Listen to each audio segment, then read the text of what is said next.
सर्व मंडळींना नमस्कार. आज आपण श्री गुरु कवच स्तोत्राचे पठण करूया. व्हिडिओ आवडल्यास लाईक करा, शेअर करा, सबस्क्राईब करा.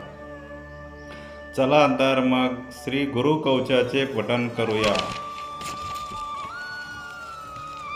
ओम गण गणपतये नमः. अस्य श्री बृहस्पति कवच स्तोत्र मंत्रस्य ईश्वर ऋषिः अनुष्टुप छन्दः गुरुर्देवता गम्बीजम्. श्री शक्तिः क्लीं कीलकं गुरुप्रीत्यर्थं जपे विनियोगः. अभीष्टफलदं देवं सर्वज्ञं सुरपूजितम्. अक्षमालाधरं शान्तं प्रणमामि बृहस्पतिम्. बृहस्पतिः शिरः पातु, ललाटं पातु मे गुरु. कर्णो सूरगुरु पातु, नेत्रे मे भीष्टदायकः. जिह्वां पातु सुराचार्यो, नासां मे वेदपारगः.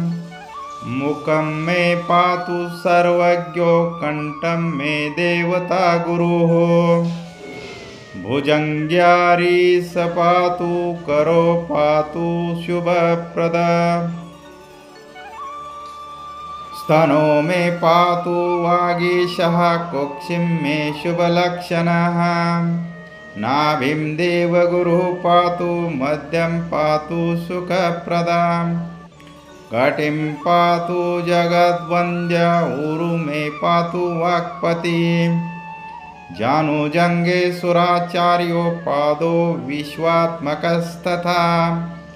अन्यानि यानि चाङ्गानि, रक्षन् मे सर्वतो गुरुः.